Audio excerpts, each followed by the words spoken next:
अभी बीजेपी के नए अध्यक्ष बन चुके हैं, आप भी बंगाल से ही आती हैं मैम, क्या लग रहा है किस तरीके से बीजेपी की क्या तैयारी है बंगाल जीतने को? पहले तो कंग्रेचुलेट करना चाहती हूँ हमारा नितिन नवीन जी को, युवा शक्ति को आगे बढ़ाएंगे। नरेंद्र मोदी जी का नेतृत्व में, नितिन नवीन जी का युवा का शक्ति का नेतृत्व में देश आगे बढ़ेंगे।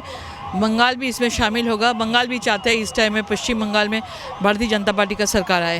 मैम मोदी जी ने कहा कि ममता बनर्जी की 15 साल से सरकार घुसपैठियों के सहारे ही चल रही है। हाँ, ये सब लोग जानते हैं, सब लोग अभी रेडी है तृणमूल सरकार को हटाने के लिए। ये घुसपैठियों का जगह नहीं है, घुसपैठियों का भारत नहीं है, ये भारत का नागरिक का ये भारत है। मैम आप लोगों ने भी कई बार ममता बनर्जी के ऊपर घुसपैठ को लेकर आरोप लगाया। कल ममता बनर्जी ने कहा सीजीआई को संविधान और लोकतंत्र की रक्षा करने की जरूरत है। देखिए, जैसे तरीके से ममता बनर्जी झूठ बोल के पूरा कन्फ्यूजन पैदा कर रहा है, इसमें जनता महसूस हो गया है जनता को, ये झूठ बोल रहा है, गलत बोल रहा है, गलत रास्ता दिखा रहा है। तो इस टाइम में तो भारतीय जनता पार्टी आएगी। कल मोदी जी ने कहा कि बिहार के बाद बंगाल की बारी, बंगाल में भी अब जंगल पश्चिम बंगाल में इस टाइम में भारतीय जनता पार्टी आएगा। बहुत बहुत धन्यवाद मैम। क्या कहेंगी मैम, बंगाल को लेकर प्रधानमंत्री मोदी ने कहा कि ममता बनर्जी घुसपैठियों के सहारे सरकार चला रही है। हाँ, ये जी बिल्कुल हकीकत है, वो बिल्कुल है, वो तो हकीकत है। ममता बंगाल में बदलाव, बिना आतंकी के उनका सरकार चल ही नहीं सकता है। कहेंगी बंगाल में बदलाव बिल्कुल होनी चाहिए जी, वहाँ भी कमल खिलनी चाहिए। बिल्कुल बिल्कुल बीजेपी की नींव हिला देंगे हम पूरे देश। ऐसा कुछ नहीं, उनकी हिल जाएगी, पूरे तरह से हिल जाएगी इस बार। अभी देखिए ना, महादेव के नारे लगा रही है ना, ममता जी लगा रही है ना महादेव के नारे, तो इसका मतलब क्या है? इसका मतलब सीधा सीधा है कि हमारी हिंदू राष्ट्र बनने वाला है बंगाल भी, इसीलिए ममता जी हटने वाली है और मोदी सरकार आने वाली है। कहती है बीजेपी बाहरी है बंगाल? नहीं, बाहरी नहीं है, वो तो बोलने वाली बात है, बाहर के तो नहीं है क्योंकि हिंदुस्तानी है हम। हाँ, ये बताइए, आज नितिन नवीन जी को अध्यक्ष बनाया गया है, राष्ट्रीय अध्यक्ष बनाया गया है, कहा जा रहा है युवा है, पर युवा तो मैडम राहुल गांधी भी ये पूरा झप्पू पप्पू है, वो और कुछ नहीं है। युवा नहीं उनको कह सकते हैं, बस वो गोल गोल जिलेबी घुमा सकते हैं, लप्पू झप्पू पप्पू, और कुछ नहीं कर सकते हैं। कहते हैं देश में लोगों की आवाज चुप करा रहे हैं मोदी जी। ऐसा कुछ नहीं है, उनकी खुद चुप्पी हो रखी है। मोदी जी के वो कहते हैं ना, मजबूती को देख के वो पप्पू जप्पू कहीं छिप के जाएंगे। विदेश अभी भाग रहे हैं ना, अभी बहुत जगह भाग के छिप के रहेंगे और बिल्कुल कहीं नहीं रुकेंगे। हाँ, इसी बारे में मैं भी यही कहूँगी कि वो पप्पू ही है, पप्पू ही रहेगा। हाँ, मोदी जी बराबर तो कुछ हो नहीं सकता है, मोदी जी बराबर कोई नहीं हो सकता है ना। मैं बंगाल इलेक्शन पर बंगाल में को लेकर मोदी जी ने कहा कि बिहार की तरह अब बंगाल भी बदलाव, बिल्कुल बदलाव मांग रहा और बदलाव होकर रहेगा। जिस तरीके से बांग्लादेशियों और घुसपैठियों को इन्होंने जगह दी है, एक उन्हें वोट बैंक बनाया है, उससे अब बंगाल मुक्त होगा और एक अच्छा सुशासन चलेगा। ममता बनर्जी कहती हैं बंगाल के लिए बीजेपी बाहरी है और चुनाव आयोग बीजेपी के इशारे पर काम कर रहा है, इसीलिए एसआईआर कराया जा रहा है। अरे भैया, ये तो पहले भी जब कांग्रेस का शासन था तो भी एसआईआर की बात हुई थी, फिर ये बीजेपी क्यों करवा रही है? और निश्चित ये समझिए ना आप कि जब राष्ट्र का विकास करना है और राष्ट्र में दूसरे तरह के लोग, दूसरे घुसपैठिए, दूसरे संप्रदाय के लोग, दूसरे लोग यहाँ पर अपना आधिपत्य जमाने की कोशिश करेंगे, तो हमारा क्या फर्ज बनता है? क्या हम इसी तरह से अजनबी और ऐसे लोगों को अपनी जगह पर शरण देंगे? तो अगर हमें राष्ट्र को 2047 में विकसित भारत राष्ट्र बनाना है तो हमें अपने देश में सुशासन लाने के लिए सबसे पहले बंगाल से घुसपैठियों को हटाना होगा। ममता बनर्जी कहती हैं बंगाल हमारा ही है। अरे वो तो सब चीज को हमारा कह देती है। जब उनका मन होता है तो सरकार उनकी हो जाती है, जब उनका मन होता है तो वहाँ के जो जनता है जो उन्हें वोट दे रही है उनकी होती है, वोट नहीं दे रही है तो वो उनसे उनकी बुराई। कह रही है कि बंगाल में घुसपैठी है, ममता बनर्जी कह रही है कि हर बंगाली घुसपैठिया नहीं है। ये तो कोई नहीं कह रहा है कि हर बंगाली घुसपैठिया, हमने तो आज तक कहा ही नहीं है। हम तो सिर्फ सबूत के तौर पर जो डॉक्यूमेंट्स मांगे जाएंगे उस आधार पर ही हम बताएंगे कि वो बंगाली है, वो भारत में रहने का विरोध क्यों कर रही हो?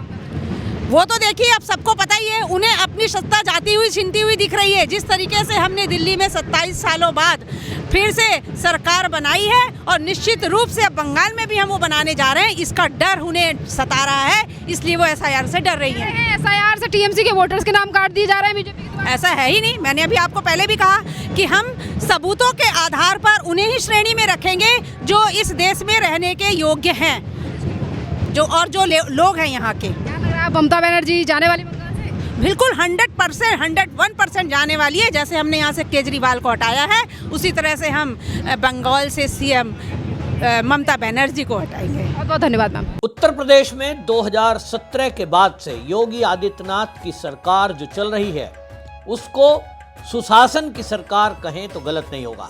2017 में योगी आदित्यनाथ जब प्रदेश के मुख्यमंत्री बने तो उन्होंने तय किया कि उत्तर प्रदेश में कानून का राज होगा और कानून का राज स्थापना करने में उन्होंने भ्रष्टाचार और अपराध पर जीरो टॉलरेंस नीति को अपनाया, जिसके कारण आज एनसीआरबी के अभी ताजा आंकड़े ये कहते हैं कि उत्तर प्रदेश में अपराध की दर राष्ट्रीय औसत से 25% कम है। ये बताता है कि योगी आदित्यनाथ के शासनकाल में किस तरह से पुलिस सिस्टम को चुस्त दुरुस्त किया गया। वहीं दूसरी तरफ जो बाकी सुविधाएं हैं उनको ऑनलाइन किया गया ताकि लोगों को सरकार के द्वारा दी गई सुविधाएं घर बैठे आसानी से प्राप्त हों। अंदाजा इसी से लगाइए कि पूरे देश में जो ई सेवाएं हैं वो 23,934 दी जा रही हैं, जिसमें अकेले उत्तर प्रदेश 929 सेवाएं ऑनलाइन दे रहा है। इसी में जो आवश्यक सेवाएं हैं वो आवश्यक सेवाएं, अनिवार्य सेवाएं जिनकी संख्या उत्तर प्रदेश में 59 है, वो 59 की 59 आवश्यक सेवाएं आज ऑनलाइन है, यानी 100% पूर्णता प्राप्त उत्तर प्रदेश सरकार ने इस मामले में की है। ईज ऑफ डूइंग बिजनेस की बात करें तो ये सेवाएं पिछले एक वर्ष में 800 से बढ़कर 929 हो गई हैं। इसी में जाति प्रमाण पत्र, आय प्रमाण पत्र, निवास प्रमाण पत्र, जन्म और मृत्यु पंजीकरण, पेंशन, छात्रवृत्ति जैसी सेवाएं मात्र एक क्लिक पर आज उपलब्ध है और ग्रामीण और शहरी क्षेत्रों के निवासियों को वो सीधा लाभ उनके खाते में राशि भेजकर दिया जा रहा है।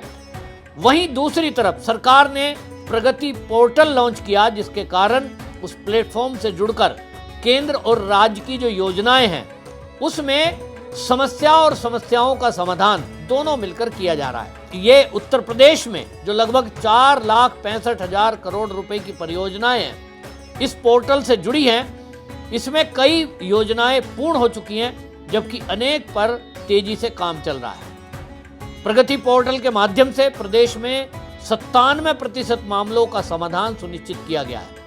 यह अपने आप में एक बहुत बड़ा रिकॉर्ड है। इशू रेजुलेशन और ये जो प्रक्रिया है सुशासन का एक प्रभावी मॉडल बन चुका है, जिससे जन शिकायतें और विकास से जुड़ी समस्याओं के समाधान में तेजी आई है। प्रगति पोर्टल नए भारत की नई सोच का प्रतीक है, जहां समस्याओं को चिन्हित कर समयबद्ध और पारदर्शी तरीके से समाधान सुनिश्चित किया जा रहा है, जो कि सुशासन का प्रतीक है। योगी आदित्यनाथ की सरकार इस बात के लिए वचनबद्ध है कि यहां कानून का राज कायम होगा। तो आज जिस तरह से उत्तर प्रदेश में माफिया, गुंडे और जमीन का कब्जा करने वाले भू माफियाओं पर कार्रवाई हो रही है, वो पूरे देश में एक उदाहरण के रूप में प्रस्तुत हुई है। संपत्तियों पर कब्जा करने वालों की संपत्तियां वापस जब्त की जा रही हैं और वहां गरीबों को मकान बनाकर उनको आवास दिए जा रहे हैं। ये केवल योगी आदित्यनाथ हैं जिनके चलते आज उत्तर प्रदेश चैन और अमन से, शांति से यहां जी रहा है। जीरो टॉलरेंस की नीति के चलते आप देखिए कि उत्तर प्रदेश में एक भी दंगा अभी तक 2017 के बाद से नहीं हुआ है। ये बताता है कि दंगों के लिए जाने जाने वाला उत्तर प्रदेश जो बदनाम था गुंडा मवाली माफियों के लिए, आज वहां कानून का राज जो कायम है उसमें योगी आदित्यनाथ की सरकार ने सफलता हासिल की है। यही है सुशासन की सरकार। अब नितिन नवीन जी आ गए, अब तो बोलना ही क्या है। बिल्कुल ने कहा ममता बनर्जी अपनी सरकार घुसपैठियों के सहारे चला रही है। कुछ नहीं, सबके वोट कट जाएंगे, घुसपैठी ही रह जाएंगे, कहीं नहीं आने वाले। अपनी सरकार बीजेपी की बनेगी। ममता बनर्जी कह रही हैं चुनाव आयोग बीजेपी के इशारे पर काम कर रहा है, एजेंसियां लोगों को बदनाम कर। जहाँ से चुनाव हार जाते हैं वहाँ बीजेपी की नहीं होती है, जहाँ से चुनाव जीत जाते हैं वहाँ बीजेपी की हो जाती है। ये तो एक महिला है, बंगाल की भी मुख्यमंत्री एक महिला है, क्या कहें? बिल्कुल, मैं तो चाहूँगी कि बीजेपी की सरकार बने। और महिला होने से नहीं मतलब है, आप कैसे सपोर्ट कर रहे हो वहाँ पे वो डिपेंड करता है जी। बिल्कुल बिल्कुल बिल्कुल। ममता बनर्जी के लिए, ममता बनर्जी तो खुद चोर है, उसके लिए मैं क्या ही बोलूं। वो खुद वैसी अपने पैर में मार कर लंगड़ी बन जाती, बोलती चोट लग गई, कुर्सी पे बैठे बैठे खाने की आदत पड़ गई उससे। तो इसलिए ममता बनर्जी से तो क्या है, वो कुछ भी नहीं है। पर बीजेपी पार्टी जो है ना, वो बहुत अच्छा काम करती है और काम आगे तक। सवाल उठ रहे हैं पश्चिम बंगाल में 15 सालों में महिलाओं के खिलाफ बहुत ज्यादा अत्याचार बढ़ा है। हाँ, तो अत्याचार बढ़ा है, क्या किसने बढ़ाया? वो तो ममता बनर्जी की सरकार ने बढ़ाया ना, घुसपैठियों ने बढ़ाया ना, ठीक है। बाकी मोदी जी ने तो अच्छे ही काम किए और अच्छे काम। अब जैसा कि मोदी जी ने कहा कि बंगाल में से जंगल राज जाने वाला है, क्या कहेंगे? हाँ, दंगल राज तो जाएगा ही जाएगा, क्योंकि चोरों का राज थोड़ी चलने देंगे। सनातन धर्म है तो सनातनी काम करेंगे ना। बंगाल राज क्या है? बंगाल राज कुछ भी नहीं है।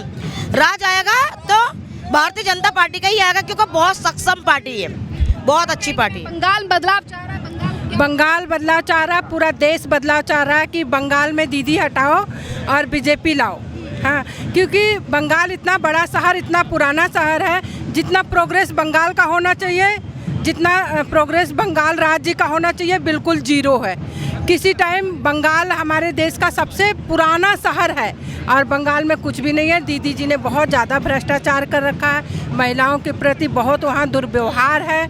और जिस हिसाब से वहाँ के इतने बड़े बड़े श्यामा प्रसाद मुखर्जी जी ने इतना बड़ा कुछ किया, उन्होंने सब कुछ मिट्टी में मिला दिया। ममता बनर्जी जी को खुद इस्तीफा देना चाहिए और औरों का सपोर्ट करना चाहिए। ममता बनर्जी जी को हटाना चाहिए।